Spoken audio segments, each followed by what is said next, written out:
She was trying to edit or give notes on footage, and that's why I was wanting to leave her alone and let her do her thing. Um, This yeah, movie she had says great jokes. she says that she'll be on soon, and but yeah, I just wanted to let her do her thing. But I I was surprised that I liked it as much as I did. So I would like, yeah, it was I one. killed him. I'm going to hell. I'm going to hell. Oh no! It's like, relax. You're not going to jail. I said I'm going to hell. Oh well, I can't help you there. Yeah, that was funny. And Welcome, yeah, go ahead. welcome Man, back to Inside Movies Galore, everyone. How was your week? eh. Yeah, The that's all right. weekend, I was great. Jillian and I went to Raleigh SuperCon, which was cool. Yeah, I had never been there before, Did you see my and buddy Horror Show Jack there? I did not, but I also wasn't looking for him either. Well, he was So, there. um, Jack is but pretty cool. I wonder if we could get him to like pick stuff up for me. I wonder if I could get him to like pick stuff up for me at cons. It's I like, don't hey know, Jack. but Sure, yeah, if you want to I work had his booth or do something for him and like pay him back, and then Oh, of equal, like course I'd you pay him scratch my back. back, I scratch yours. You know. yeah, but I had never been there before, and it was nice because something different. It wasn't the hero. It was not Dragon Con, which is in Atlanta and is like at least 10 times bigger. But it was cool because unlike the Heroes Convention in Charlotte, they actually have like celebrity. Heroes has a lot of comic book artists and stuff who have booths, and some famous writers that'll come for signings. But like this had like Alice Cooper was there, and a lot of wrestlers, and some voice actors and things like that. Karate Kid people were there, so Cool. that was my weekend, Did more you or meet less. Alice Cooper, Uncle Al? I would like to have. He was kind of either taking a break or going away by the time that I saw him. I did not get to talk to him, but I would definitely like to have. He may, and I don't know if he'll be back for Dragon Con or not, but I think He's that would be. great to talk to. I I saw. Yeah. met him in Chicago, and he was just a delight. It was like talking to an uncle about, old time stories, and he's pointing out where his like wife is on an album cover, just that somebody was having signed, and it was just a really nice experience to talk to him. I Oh saw. He yeah, went on my he's Christmas a card he's one a year. great guy just He in went to your general. Christmas party? He went on my Christmas cards. The picture of Ryan and I with Alice Cooper was on our Christmas cards Oh, the year we okay. met him. 2016, I believe that was. It's like, damn. Somebody just flushed Yeah. the toilet. No, I Alice heard that. Cooper. Yeah. Well, he's just a I saw. great guy in general. He's very like centered now. After many years of him not being, in control of himself, and then now he's like very, you know, I saw. uh, I saw stable. him in concert several years back at Summerfest, along with Iron Maiden. He wasn't the one that streamlined the show because Iron Maiden kind of was the sellout for him. But I got to see his daughter. I think he's coming to the state fair, isn't he? He is coming to State Fair this Friday. We actually saw him with Hollywood Vampires at Summerfest last summer. That was a really good show. But I don't know. The tickets are kind of expensive for State Fair, so I don't know if we're going to go. A little pricey. It's an expensive summer around here. Yeah, are you going to Flashback? No. No flashback for me. I'll be at Horror Hound Except a little later this month. except for Vietnam flashbacks, right? Well, maybe like Desert Storm. I'm a little young for Vietnam. I really wanted to go. I had a ride lined up earlier, but like they couldn't do it anymore, so I'm like Darn. upset and want to go. Well, welcome see back. how much a bus ticket is. Take A the lot. train. So welcome Uh-huh. back, everyone. Tonight's film is. Oh yeah, we're doing a podcast. Back on topic. Oh Tonight's yeah, we watched a really crazy Cinemax movie. Tonight's film is going along the same lines that we have been, except it's a little bit of a different Mermaid film from last week, where it was more of a romance. So A little bit. why don't we start Brandon. Why don't you tell me a little bit about you? Was this your first time seeing the film? Oh yeah, I mean I'd seen the original She Creature, but this doesn't really remind me a lot of that one. Um, but I went ahead and I got the same set that Dustin had, so I could view all 4 movies, and I watched all 4 back to back. And I looked at that and I thought they definitely were trying to angle for an additional film in that series, especially with the original name. But it was, to me, I thought that it was a pretty good film, and to me, the best film on that collection. That's a pretty bold claim because Black Water is on that collection too, and Black What is Water that? is Like amazing. a creature feature? Some kind of a creature feature? Yeah, thing? it's a 4-pack DVD from Mill Creek. It comes with Redwater, Blackwater, yeah, I know, She Creature, and Anaconda. Redwater is about a shark. Blackwater is like a suspense kind of Lovely. thing with crocodiles in Australia. About an octopus with a lot of ink. Blackwater. Well, no, it's like this boat capsizes in a mangrove swamp, and these 2 girls and one of their boyfriends like have to like climb the mangrove trees to avoid this crocodile that's just kind of patrolling. It's sort of hard to explain. You It's a just really like straightforward story. reptiles, don't you, Dustin? Well, And, that one was really good and genuinely frightening. Like, you're scared for these characters. And Well, they don't make it out either.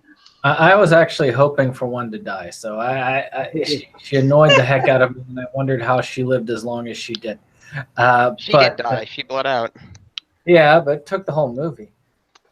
But But thing about Anaconda was how bad it was. Do you know they used all real crocodiles in that? Like, they were just done with composite shots? The film was directed by Anyway, She Creature. by the name of Sebastian Gutierrez, and he was also the director behind Rise Blood Hunter, and he was also the screenplay writer behind the Americanized version of The Eye. Also, the screenwriter of Snakes on a Plane. Really? Yeah. Let's just keep on coming. There. I actually really thought it was a cool, almost dark fairy tale atmosphere that they presented with this particular film. The setting of the ship, to me, was one of the more original concepts. I don't know of many movies, horror movies, mind, that the setting of the horror movie is on an old-timey ship for the whole thing. That's a pretty cool concept. I like that too. Yeah. Yeah, the only thing that really comes close is that scene in Dracula. Or Yeah. like the original, well, any version of King Kong, except for like Kong Skull Island, but like where it's the ship sailing to Skull Island. Hey, quick note on the ship. Did any of you guys see the name of it? There's a horror comedy with Liam Neeson in it called High Spirits from the 80s that had a sea theme, where like some of the pictures in the mansion would actually come alive and had a kind of a sea-like scene. Not that it was a total all-out, on a ship kind of vibe, When the ship ran aground near the end, did anybody else notice that the ship's name was the Mary Celeste? I did not. Of course, I watched it on my laptop, so I those watched it finer on my details may have I gone watched it unnoticed. on my phone like a few minutes before we before we were supposed to go on. Yeah. Well, what's interesting is I calls it Mermaid Chronicles Part 1. So I'm wondering if it was part of a film series dealing with mermaids at one point in time that they were beginning. Never happened. That never happened? It never happened. There was only just part 1. There was never anything more. Yeah, and that's probably why they just stuck with She Creature. Well, it was on USA. Which let me tell you, that was I really dug the movie, but the thing I didn't like, there was a couple things I didn't like. One of which was the title, and then, see, okay, here's the thing. I went into this blind, and then I looked it up later, and I realized, oh, okay, they took the same titles from American International Pictures films, but not the same premises. And I realized, oh, it's on Cinemax, and Is oh, it not okay. a remake of the It's original not. Sheik It's not. movie? It just uses the title. It's a little bit They're like they're Like, remakes in spirit. yeah, but it's It's kind of like like Carpenter's version of The Thing. yeah, or like Sure. when Tarantino used the title in Glorious Bastards, but did his own thing with it. Like, Gotcha. Um, as but far as that I'm that concerned, you can throw out the old ones because they did such a good job on those new ones. Damn. yeah, well that was the thing. I so I went into this blind, and because I remember I was like seeing the title, and I was like, this is such a exploitation movie title for this movie that honestly feels very like classy. And I was like, that's, and it's like they're actually seemingly paying attention to the period details fairly well. And they got the ship, you got the, I don't know, it's just, and I'm a big sucker for, I love period pieces, I love stuff that takes place on old, sail, I or like whatever that you call stuff it. too, and I'm Yeah. really spoiled by how good it is on the Outlander TV series. That like watching this 2001, Hmm. HBO produced movie. I was like, oh yep, it feels like a Skinamax movie. Totally. Yeah. It had like just Well, and that that's, right amount of cheese to feel that way.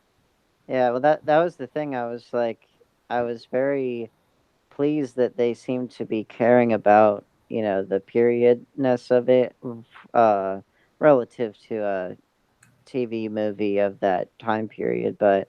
Um, but yeah, I didn't like the title, and but then I understood why they had it.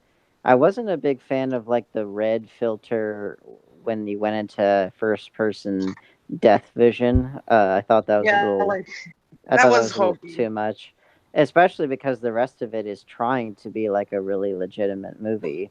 And I also didn't like the very opening bit, which because that makes you think that it's gonna be like this really cheesy movie, and then it starts off, and you're like, oh, look at that, they're really Black, trying.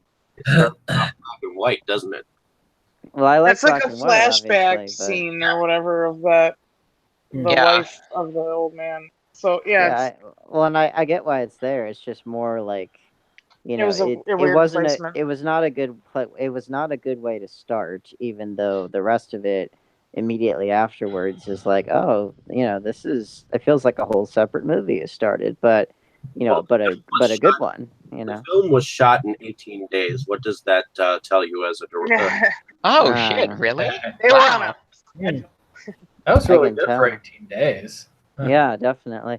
And I have to give a special shout out to the main actress, who is Carla Gugino, because I was like really blown away. I thought her performance was quite good. She was able to play very like cultured, and then with a dark past, and then just absolutely losing her mind, but trying to not, trying to keep it together. And it's like that's a lot of different layers there. And especially, she's not trying to act crazy, she's trying to be stable amidst everything. And I yeah, I thought that was a good way to play it. And special shout out because she played uh, the mom in Spy Kids, and she was Sally Jupiter in Watchmen. I would never have thought that those were the same people, And and actually, or the same Damn. person. And I know I was very impressed because like she didn't look the same, she didn't act the same, didn't sound the same. And then meanwhile, Gil Bellows, who you may recall from Ally McBeal, he played Billy, or he's been in a couple. Like he was in that Was movie, that the Bailey? house. He was, yeah, the first guy to get no, killed. He was the he was guy who the was, he was in the Miles. house at the end of the street, or Miles. Yeah, I think you're right. Yeah, but he was in the house at the end of the street. He was in the extraterrestrial movie, which Scream Factory put out. He's been in some other movies since, but like that's where I knew him from, was Ally McBeal. Apparently, he and Carla Gugino are married in real life, which is kind of interesting. Well, I guess it seems like whenever you have that kind of friction on screen, obviously they're close in real life. But You would, yeah. I have to say, I know Carla Gugino primarily from Watchmen. I noticed on IMDb she also starred in Sin City. I forget what role she was. But I always think of her as the character from Watchmen. And the reason why is I thought she sucked in Watchmen. And so anytime I see her do a great job, I'm pleasantly surprised. And I was definitely Yeah. pleasantly surprised here. Yeah, Uh, it wasn't really her fault because the stuff that gets used in the film is not anywhere near what she was capable of. Because if you've ever seen Watchmen under the hood, the little supplemental documentary, if you watch that, you get to see a lot of the nuance that unfortunately was missing in the screen version of the character. The way that the character's written in the graphic novel is uh, a lot better than what ended up in the movie. But Yeah, you get to see her. I Watchmen's actually, got a ton of layers to it, so it's really difficult to even getting what they got on film for Watchmen must have been extremely complicated. Oh yeah, Uh, definitely. and I will didn't say, realize it, but I Carla, remembered her from Spy Kids. That's where I knew her from initially. I recognized her from a Netflix version of Gerald's Game just Oh. recently, which she played a woman that was entirely left handcuffed to a bed. um, and realizing that this was her, that was a little bit different to myself. One other little mini complaint that I had, which also made sense once I looked up the history, the person who played the actual mermaid herself, whose name I cannot remember, but Rye Kilstad. yes, Yeah. she I thought like her face I thought looked very 21st century in a way that kind of clashed with the rest of the period. There's something about her that just did not look like what again, this is kind of a prejudice of mine, but she didn't really look like what I imagined a mermaid to look like. She looked like she belonged in like a Andy Sedaris, Cinemax action movie from the 90s or something.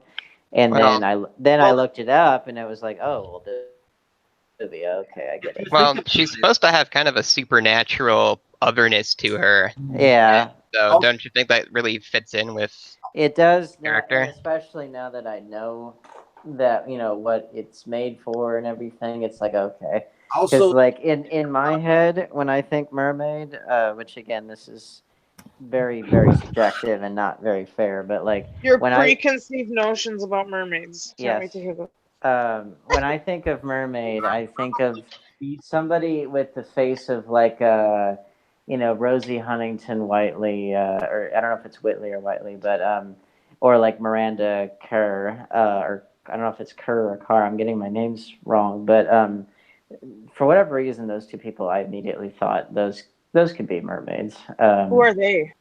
No, they're both models, and Rosie Huntington Whiteley was the girl in the third Transformers film, and she also was one of the brides in Mad Max Fury Road. okay. Did anyone know that Mr. Woolrich, which is the older man that kind of had the mermaid to begin with, Mm-hmm. uh, evidently Christopher Lee was offered the role Saw at them. the time. Would have been cool. That would have been pretty cool. I was kind of disappointed when I saw that. I looked at this guy's credits, and one of his credits was A Clockwork Orange, so that's kind of fun. Oh, sweet. Which role did he play? I don't remember the exact role. Let's see here. And as far as the actors go, I always like seeing Jim Pittick. He's a fun character, and he's the one that played the captain. It's always yeah. Let's see. In Clockwork Orange, Deltoid was the character. I don't. Oh, Mr. Deltoid, yeah. The evening Okay. is a great time, isn't it, Alex boy? While we're on characters, what do you guys think about Angus? Like I knew I'd seen him somewhere before, and turns out I he knew was the I had bad guy in seen A him. Knight's Tale, and I was like, oh, it's Count Agmar. Well, I remembered him from. I knew I'd seen him before, but I couldn't remember where. I just found out he was in Kenneth Branagh's version of Hamlet. He played Fortinbras. And he played in a series for quite some time called The 11th Hour, which which used to be a UK series at one point in time with Patrick Stewart, but they reprised it for a season, which was I thought it was actually relatively decent at the time. Stars in The Man in the High Castle. Let's see that one of these days. I need to see that too. I know him from that underrated magic movie, The Illusionist. He was really good. Oh yeah, It's a good movie. yeah, I remember that. But yeah, that. He was also the protagonist in the Abraham Lincoln Vampire Hunter. Oh, cool. Bored by that. Did you notice that one of his eyes, his eyes, kind of go in slightly different directions? Rufus Sewell's? Yeah. Okay, I can see that. They do like that. Like it's not major, but they do go in ever so slightly different directions. They don't point in the same exact direction. I was thinking more about like his character. Like I thought his character was cool. Yeah, I liked that he's kind of like I kind of wanted. Speaking of other people things, I think that his character was a bit closer to what I would have liked. What's his face? Michael Shannon's character to be in The Shape of Water. Like he was clearly not doing something right. Something that is, it's best to leave the creatures alone or whatever. But at the same time, he wasn't like a bad person. He was just greedy but he wasn't like a two-dimensional cardboard cutout, and that's more the vibe I was getting from Michael Shannon, albeit well played by him because he tends to play unhinged very well. But I felt like this character had a bit more layers to him. I was really impressed by the depth that he had too. Like, and they gave him a lot of great jokes too. Like that was one of my favorite things about this. Just memorable lines. Great jokes, and I liked the fact that it starts in Ireland, and you don't really see a lot of movies of that period they usually start in like London or something.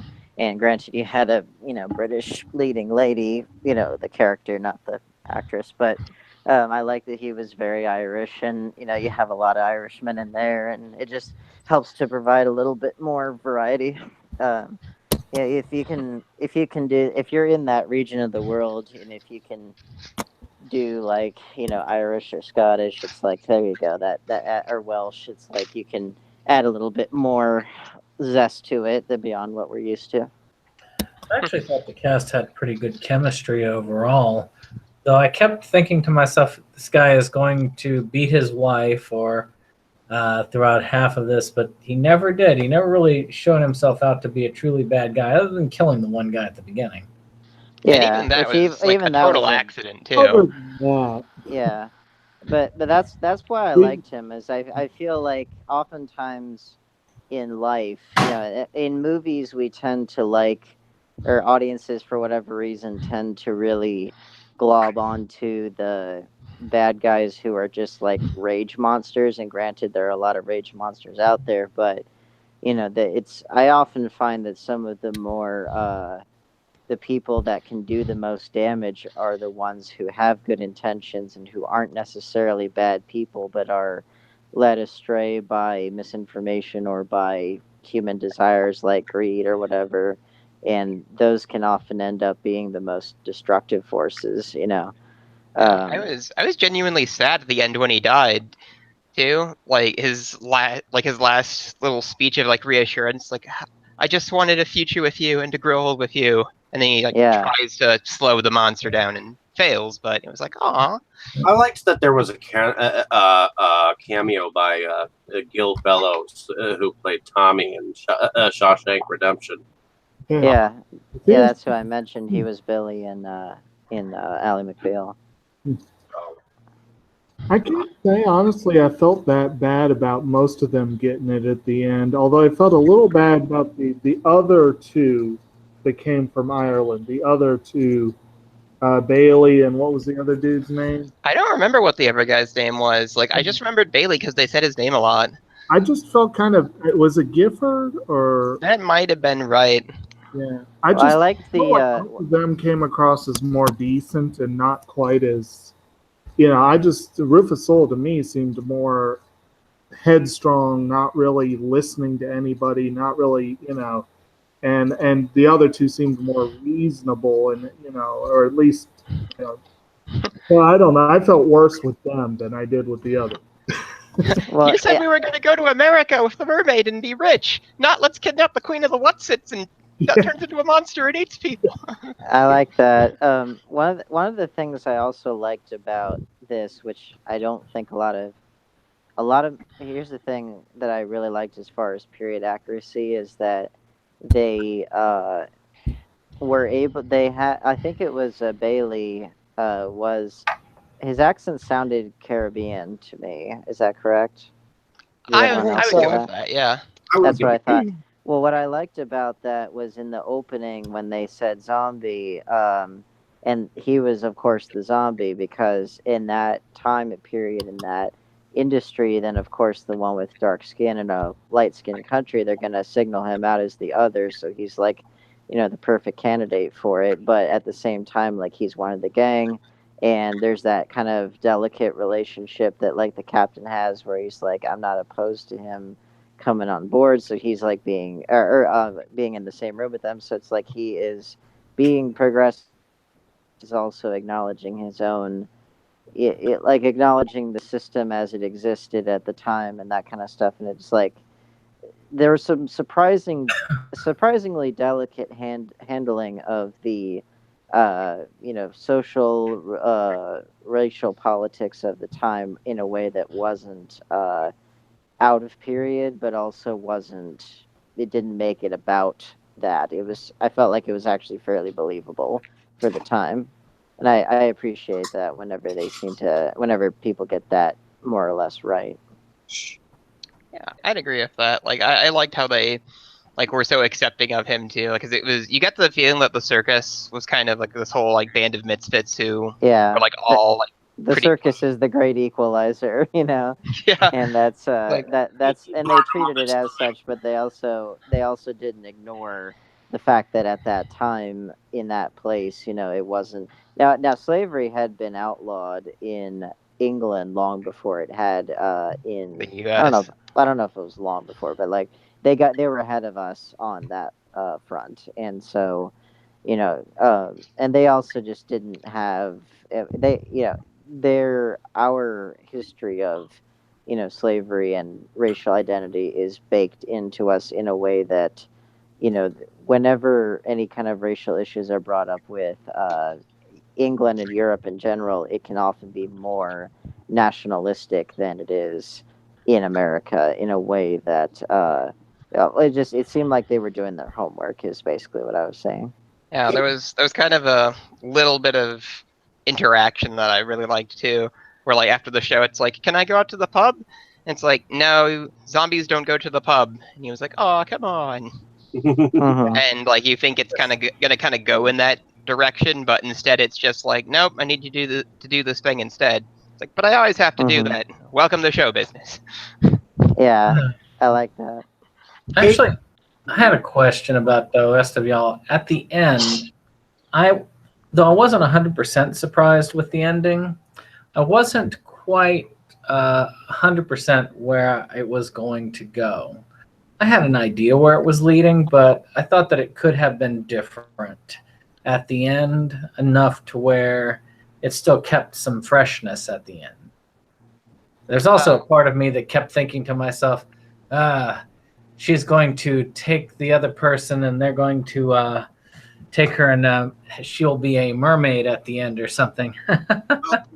I wondered about that. The child, which the other thing I wasn't sure if I guess it was just that the mermaid had that control over her while she was conceiving the child or whatever, because I was The sort of child's the wondering how mermaid. that.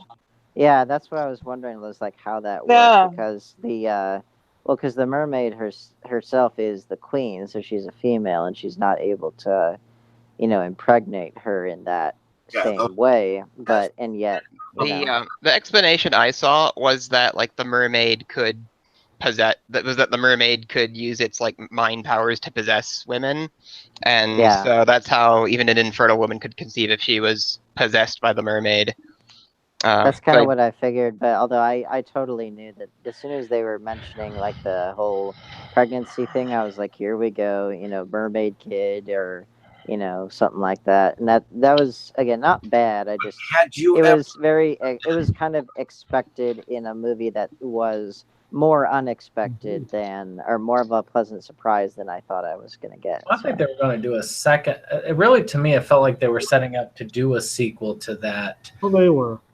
Yeah. That I never like the mythology that they were building, and I would have liked to see them continue it. Because I like that they had the mermaid not speak English and have like webbed hands, and you could see where two legs could come out of the rear of the fin, and she had like dorsal fins, and she had shrieks rather than words. the But thing was designed by Stan Winston. yeah, I was but just gonna say now would be a great time to maybe Yeah. let someone else talk about the special effects in the movie. That was way Sorry. more interesting than the characters. Like I thought, anyways. But yeah, Stan for Winston it. Studios did the special effects, and they did like Species and Alien Resurrection and stuff. And I thought the she creature kind of looked a little alienish to me. Yeah. Yeah. Sort of like I could see that these were the people that did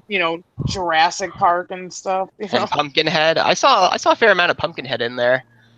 Oh, that's Sure. that's why I was That transition during that transition where she transitions into yeah. Well, creature that's from what the I was. mermaid. Well, and that's what I was gonna. That's what I was trying to get at before with the rear fin. You could see how it was split in two, to where that could turn into human legs, and you notice that her sounds, like the sounds she emanated were much more explicitly human when she was human, and then as she shows her true colors, then she's just full on animal, and so that was pretty cool.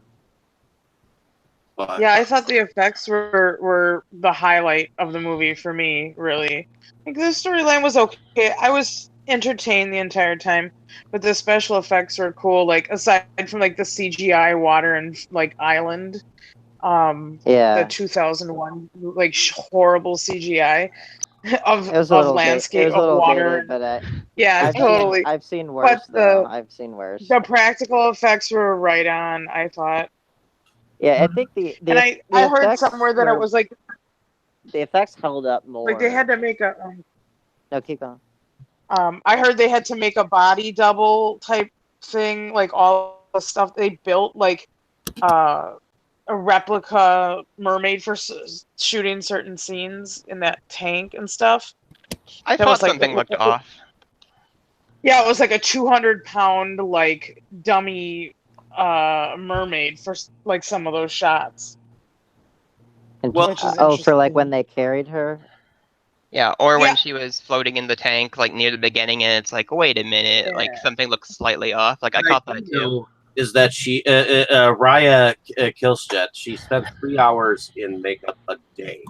3 hours ain't shit. Let me tell you, when I do my makeup, I could spend 8 hours on that. 3 hours is pretty good. I mean, I'm sure there's like 5 people working on it, but Yeah. Yeah, I was gonna say that looks like that's a several person job, but oh, for sure, but sure. I But if all but you have I to do is sit for 3 hours, not bad. yeah, but I like that they were able to, have her be a mermaid in other part. Like it's not like in the Little Mermaid how there's perfect human half, perfect fish half. You can see that it's more blended throughout. And I like the mythology that they were setting up as far as her, mind control and kind of emotion control. Because not only was um, the main our leading lady, not only was she getting more animal in her desire to have a baby and everything, but then the men were getting more aggressive with each other. And, I like the idea that the physical presence of some creature can influence the emotions of the people around the creature. Notice how as soon as she got legs, they got all rapey. Oh, of course. Yeah, I noticed that too, and I was like, oh man, how could you be like? This is so clearly a bad idea. This thing has killed at least 2 people. This thing has killed at least one person that you know of, Yeah. definitely more. And they're like, let's mess with her. It's like, no, like, chain it in the corner. Keep it from I'm moving. sure that was probably the Kind after effect of such a that's probably the effect that they were going, with the fact that they were getting more aggressive by being around Is her. that So when I'm the sure that captain was, kills himself right after that? Yeah. which the captain was starting to lose it, and I was like, "Geez, you're supposed to be the voice of reason here, and you're like, Yeah, he's like, what? yeah, go ahead and let the guys have some fun. Like, okay. Yeah, Why he did Well, that. she had gotten to him too, though. Like, she made him Yeah. go change Yeah. course. yeah." She was clearly working her magic on everybody in that room, even though she was the object of their interest, shall we say? Was Um, anyone else? Was anyone else amused that no one seemed to miss Miles? oh, yeah. They're like, he's drunk. We'll find him later. Yeah, that was amusing. Which I actually have to give Gil Bellows some credit there for that one scene that he had, pretty much, just because out of all the rapey, sexually aggressive kind of moments that I've seen in film, that was one of the more memorable ones because it was kind of a chilling monologue that you're like, "Where's this going?" And then you find out where it went, and and then you understand why he says it, although it's again very sexually aggressive, but you get what prompted it. But the out of all the moments like that I've seen in film, I thought that was one of the better ones. And Well, and I from felt like they were setting up the Lily's character like to talk about her backstory, and I didn't totally Mhm. understand if that was supposed to, if somehow her backstory was supposed to connect her more to the mermaid, or why why we needed to know about that, beyond just for the killing of the Miles character. Like I felt like there was some thread there. I thought maybe somebody else might I think articulate that better. I think it's trying to show that. Trying to think. I think it's trying to get to the heart. I mean, you could have probably had the film work without that, but I think that it helps to establish Like, was there a her. parallel they're trying to draw there between her and the mermaid somehow? Like, I think it was. Well, they could have been doing that, like how she used to just be like a different kind of con artist, for lack of a better way to phrase it. Well, and that's basically actually, what the mermaid's doing, right? well, there is Exactly. a parallel. There actually is a parallel there. Now that I think about it, is that she has had to. The mermaid has to transform many times in order to do what she does, and then this person has had to take on multiple identities and roles and kind of make people believe what they want in order to get anywhere in life. And Right. so I think that that's kind of what they were setting up there. But the weird, I could have sworn that she and the mermaid were gonna like kiss, or I could have sworn that they were gonna do that, and then I looked. You Then mean you wish they would have done that? well, Then it would then have totally been a Skinamax movie. well, I was gonna say, like, then I looked it up later and I was like, oh, this is a Cinemax movie. Okay, I get it. I get it now. But yeah, Totally. because at first I was like, okay, gee whiz, we already had the weird sexual pairing of the merman and the deaf mute woman in The Shape of Water, and now we got mermaid on girl action here. So it's like I'm getting we're so sick covering of off all the fish bases. movies. Well, it's like we're and Splash, of course. So it's like we're really dragging the bottom of the fan fiction barrel here as far as weird couplings. You mean dredging the ocean floor? That's right. One Fin fiction. was cut out of the original cut. What was that? I said, one wonders what was cut when they finally went and did the editing. Oh yeah. Yeah. Days they probably didn't have that much extra film, but it might have been a little. Yeah, but 18 but you days. saw the hunger in her eyes there. She was like wanting to go for it, but then Yep. somebody had to step in and ruin it. You know, like the way they shot that, like it had a lot of really good tension to. I mean, yeah, if you're just in like cliche mode, you'd be like, oh, she's gonna kiss her. But I thought she was gonna just like bite her face off. Like that moment worked really well for me. It was almost like Yeah. the moment in Alien 3 where the alien just kind of examines Ripley. Like it made me think of that. Yeah, I was like, here we go. And then it sort of happened later, like after the transformation. hmm It's like, anybody else catch that? Like the mermaid's mouth, like up close, like after she's become the There's queen. like one solid tooth. Oh yeah. Oh, that was during the transition point. Well, to me, when the Well, she had like she had like the fish lips, sort of like a bass does, like where it's not like quite like fully attached. to me, her head once she went into transition looked like a puffer fish. To me, one of those fish that blows itself out with little spikes. Actually, what gave me overtones? Of course, I'm an old D&D nerd, so. But there's a race called was it Sahuagin, something like that, of What now? Merfolk, and they look a lot like it. They're just basically fishmen, and they that's what it looks a lot like. Almost could have been inspired by that. Of course, there's also Creature of the Black Lagoon overtones. So they made figures for that movie series, and if anybody can see my screen, I got a figure of the mermaid, Queen of the Lair, from one of the cons that I went to, and so Oh yeah. this is what she looks like. This thing is pretty awesome. So look at all that detail. Oh well, she's almost like a sea serpent, which I thought was a very cool direction to kind of take the mermaid. Although it got much longer when she became the queen. And she has like that spiky thing on the end. Death tail. That's how she got Angus. Did him raw with that death tail. Yeah. Well, at least it looked pretty fast. Like that I was like, oh well, yeah, okay. Did anyone else have anything else to add to the film? One of my favorite jokes ever is like from Angus's dialogue near the end. It's like, if you're looking down on us, I'm gonna say it wrong, but this is how I remember it in my head. Because normally in moments like that, it's just like, oh, they're gonna pray for mercy. It's like, no, they're gonna ask for help. Which for some reason like was totally new to me. Going all the way back to the beginning of the episode, the first time I first saw this on the Sci-Fi Channel when I was maybe like 15, and I thought this movie was really awesome, but I didn't know the name of it.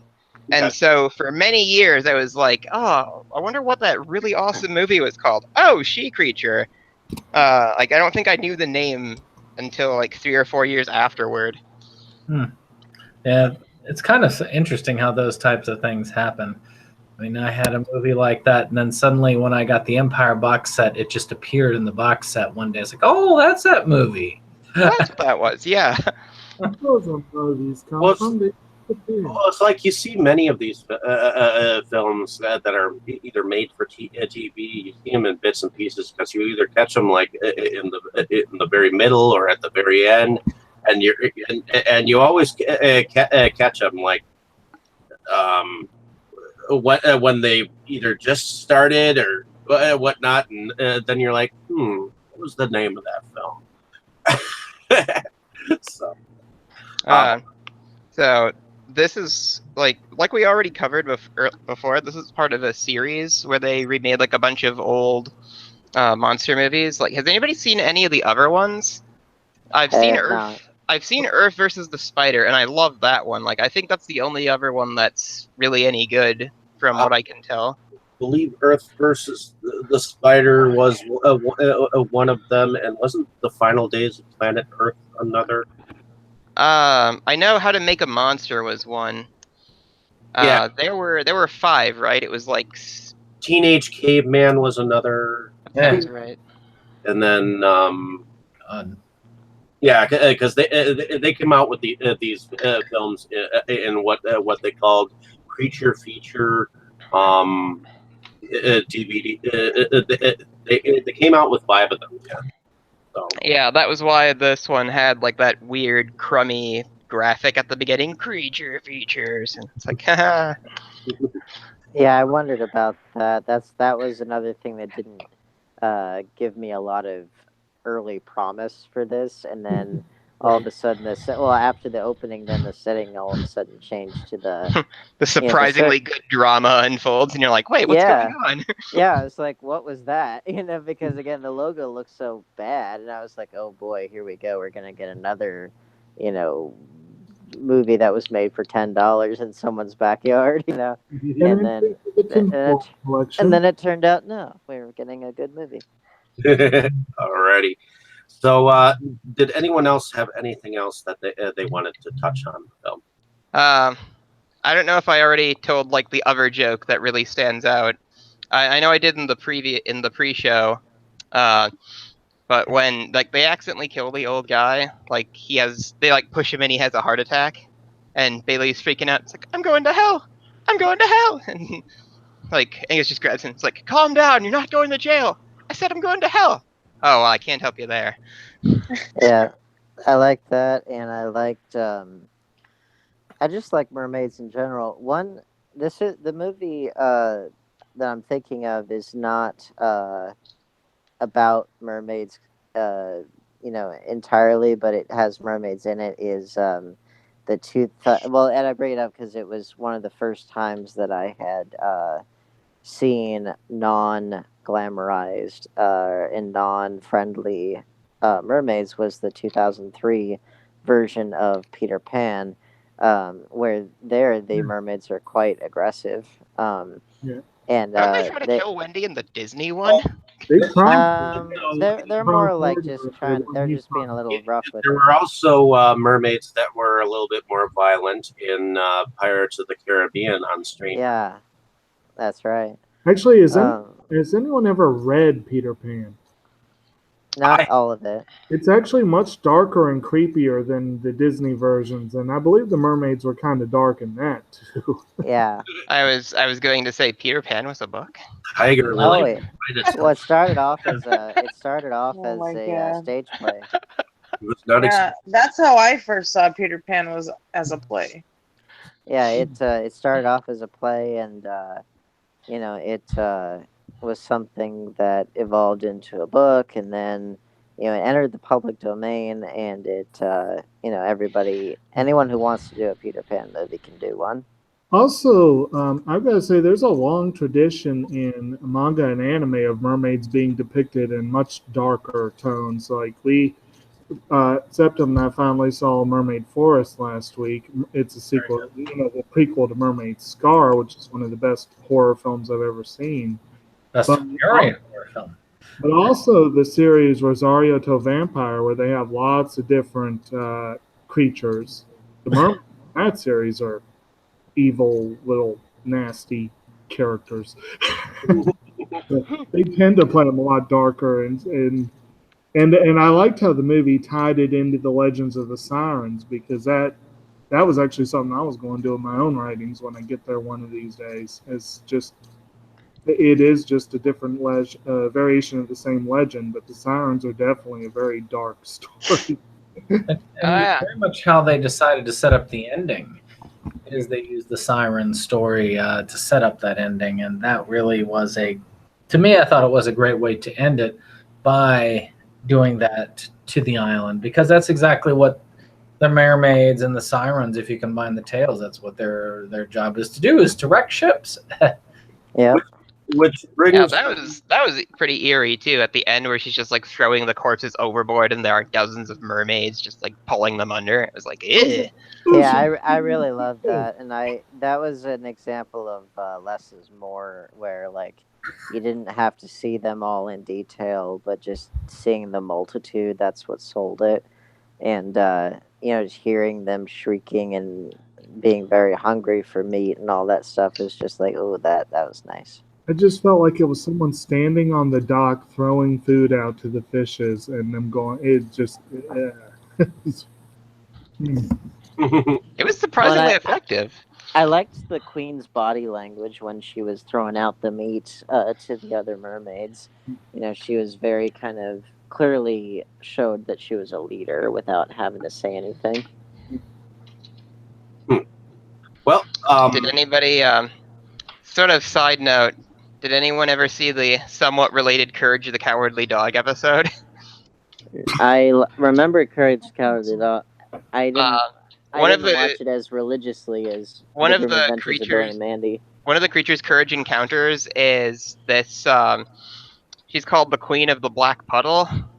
So she's this somewhat Elvira-looking thing that appears in puddles of water, and she like she can appear in like a body of water, and they all somehow connect to like her undersea castle, and like she drags Eustace down there, and she's just like pretending to seduce him, like she's putting like jewelry on him, and Courage goes to save him, and he's around the castle grounds, and there are skeletons with like the same necklace like that she gave Eustace all over them, and when Eustace isn't looking, she's turning into like a angler fish like monster, and I was like, hey, did they see this movie too?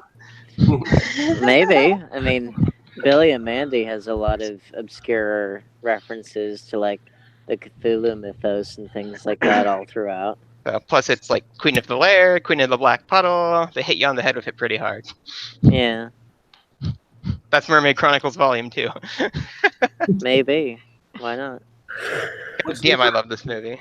What's interesting is mermaids are, to me, quite similar to what is it? Gorgons as well. Story. I believe that sirens, gorgons, and mermaids are all within the same family of mixture. One big happy monster family. In any case, did anyone else have anything else to add? I think that about covers it. Okay. Do you have anything, Katie? Not really. I think it was just thinking about the makeup stuff, and we kind of makeup and effects, and we kind of touched on that. So that was my favorite part. Okay. So I just love the jokes, and like, go see this movie. I mean, it's not like the best thing ever, but it's pretty damn good for what it is. It's quite a bit. It's several layers above. It's several floors, layers, whatever you want to say. Several levels above.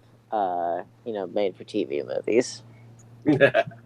Alrighty. And it plays fast too. Like, I was never bored watching this movie, which is very difficult for any movie, even movies I like to do. Well, it's less than 1.5. I'm bored with rewatching it, for sure. So, in any case, why don't we start with you, Brandon? Tell us a little bit about yourself and what you do. Who? Yeah, you. Oh, okay. Sorry, I got cut off there. Well, I run a channel called Septum Sin versus the World, and we talk about physical media and the joys of collecting and appreciating physical media. We do reviews, we do releases, and we have recently brought back the Vlogcast, which is our time where we just sit around and talk about nothing really. And, the typical thing that you listen to in the background while you're doing something else. Next week, though, we are going to be working on another top 15 list, which is of anime series that we feel need a re-release to complement the original top 15 we did of anime series that need an American release. Okay. Cool. So, Kabuki Jake, why don't you tell us a little bit about yourself and what you do?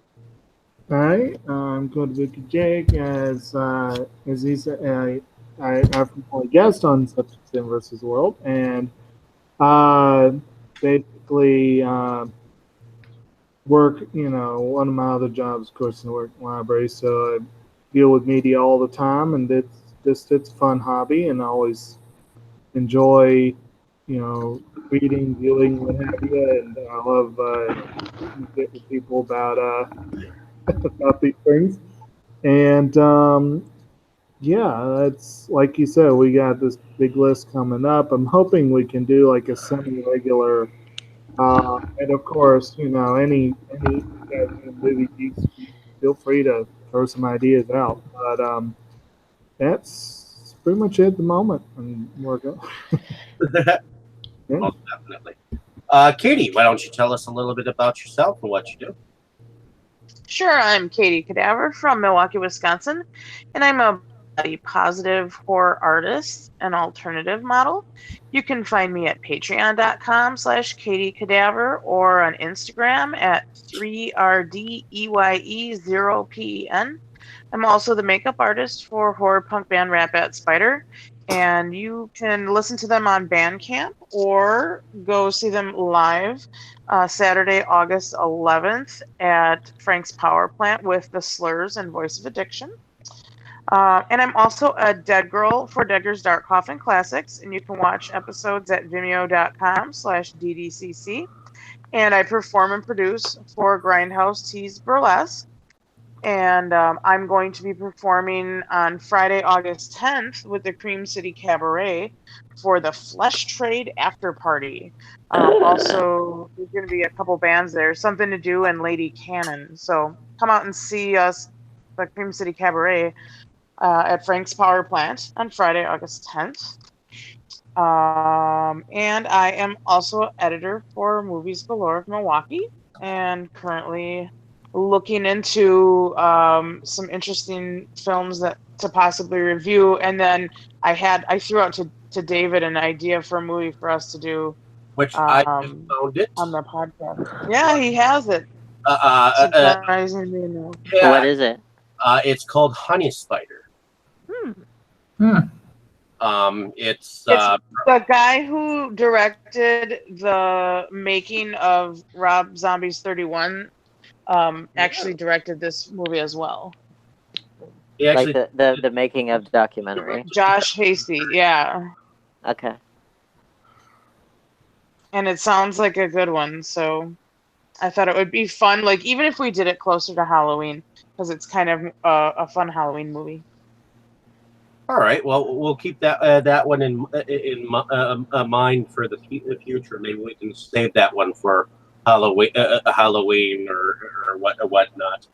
So It's right around the corner. Dustin, why don't you tell us a little bit about yourself and what you do? Well, I live in Milwaukee, and I collect horror movies, figures, and basically anything else I encounter. I'm supposed to be an editor for Inside Movies Galore, and I'm working on I'm working on a film review that I've been unspeakably lazy / roadblocked on creatively. So that'll be, I'm going to force myself to just do it pretty soon. So it just needs like rewrites. I also have an Instagram where I try to showcase the stuff I find, DHR Hunter, all one word on Instagram. I've also started trying to do some, I did my very first attempt at a collection video, just showing off some of the stuff I found, and that should appear on Septim's channel at some point in one of his videos, from what I understand. Hopefully the link worked. That's what you sent me. Yeah, I tried using, my phone was like, oh, share using app you've never heard of, and it's like, well, we'll see if it works. So there's that. I chose to send the the very first thing I found on my first collecting trip into Milwaukee. No, okay, technically second, but I didn't really find anything that exciting the first time. Like there was a pawn shop down the street, like that's where I went, and I found Little Shop of Horrors on Blu-ray, and that was it. But this was from one of my favorite memories of going out to this Goodwill really far away and just finding, like, I think $100 or so worth of like rare horror movies for like $10. Cool. So, yeah, so that's something to look forward to. Also working on scheduling interviews with people who do stuff just related to horror. And I have also started appearing on some other podcast project. Not gonna lie, don't remember the name, but I'm everywhere. You can't escape me. You have to follow me across different channels and dimensions. Debbie doesn't remember what they are, so we'll get back to you. We've created a monster. Pop something.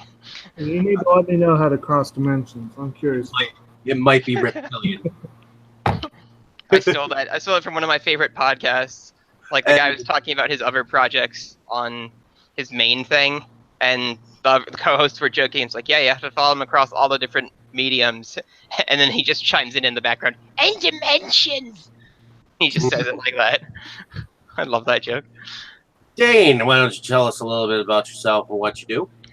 I am Dane Kyle, independent filmmaker out of Charlotte, North Carolina, and the reason why I mentioned the convention in the beginning was because Jill, my girlfriend, and I were there to promote her web series that I directed called Asylum Origins Harley, and it's basically a new take on Harley Quinn's backstory, and can't say a whole lot more than that, but we were there promoting it, and she was in full costume. Everybody loved her, and we had a good time, and got the brand out there, which is nice.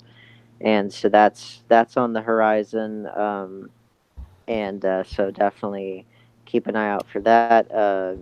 Interestingly enough, after we announced the show, like, my friend requests have been just going through the roof on Facebook. So be another one of those people. Anyone else who's listening, and go ahead and send a friend request, or find me, and just keep up to date on everything.